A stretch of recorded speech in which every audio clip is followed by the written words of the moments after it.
এতগুলো দিন ধরে যে চোখ দুটোকে ভালোবেসে এসেছে আয়ুষ, অবশেষে সেই চোখ দুটোর সন্ধান মিলল আয়ুষের। হ্যাঁ বন্ধুরা, ভিডিওতে লাইক দিয়ে দেখতে থাকুন। যে মুহূর্তে কিনা কুসুমের সঙ্গে ভেঙে যাওয়ার এই বিয়ের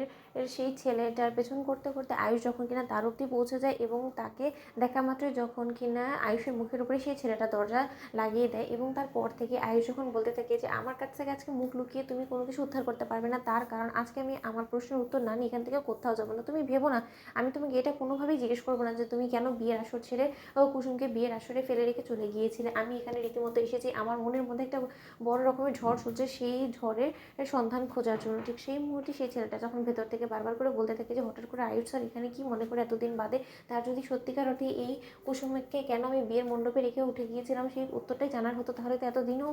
সে খোঁজ করতে পারতো। কিন্তু এখন হঠাৎ করে কি মনে করে সেগুলো কিছুতে আমি বুঝতে পারছি না। একবার কি খুলে আমি শোনার চেষ্টা করবো যে সে কী বলতে চাইছে। ঠিক সেই মুহূর্তে আয়ুষ যখন কিনা বলতে থাকে যে আমার মূলত উদ্দেশ্য একটাই, যে তুমি সেদিন যে প্রজেক্টের সময় দুটো চোখের ছবি আমাদেরকে দেখিয়েছিলে, সেই দুটো চোখ কার এবং সেই মেয়েটার নাম কি এবং তার কি পরিচয় এবং সে কোথায় থাকে, তার ছবিটা তুমি কোথায় তুলেছিলে, সেই সমস্ত কিছু তথ্য আমার চাই এবং ইটস অ্যান এমার্জেন্সি, নয়তো আমার জীবনে অনেক বড় একটা ঝড় বয়ে যেতে পারে। প্লিজ আমাকে এটা আনসার দাও, আমি তোমার কাছে হাত জোর করে অনুরোধ করছি। ঠিক সেই মুহূর্তে সেই ছেলেটা যখন কিনা অবশেষে বেরিয়ে আসে এবং বলে থাকে যে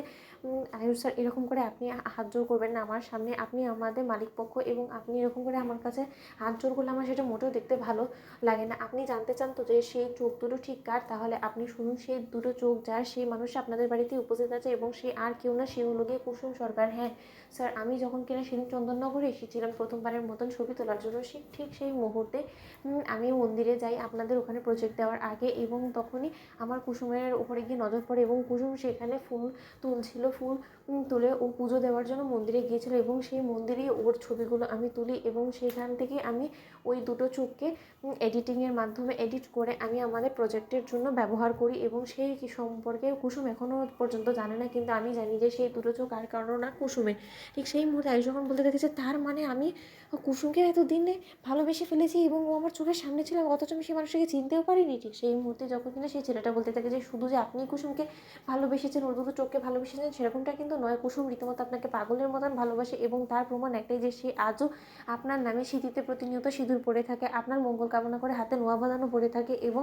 আপনি শুধুমাত্র জীবিত আছেন আজকে কুসুমের দৌলতে, কারণ কুসুম যখন নোয়া বাঁধানোটা খুলেছিল আপনারই অমঙ্গল হয়েছিল এবং আপনার অ্যাক্সিডেন্ট হয়েছিল এবং তারপর থেকে কুসুম আজ অবধি নিজের গা থেকে সেই নোয়া বাঁধানো খুলেনি এবং তার জন্য ও আমার সঙ্গে বিয়ের পিঁড়িতে বসা থেকেও নারাজ ছিল এবং ও তো রীতিমতো বিয়ের আসর ছেড়ে পালিয়ে যেতে নিয়েছিল। শুধুমাত্র আমি ছিলাম সেই ব্যক্তি যে কিনা বলেছিলাম যে না তুমি থাকো, আমি এখান থেকে চলে যাই, তাই আমি এখান থেকে চলে গিয়েছিলাম। তো বন্ধুরা, লাইক কমেন্ট শেয়ার করে সাবস্ক্রাইব করো।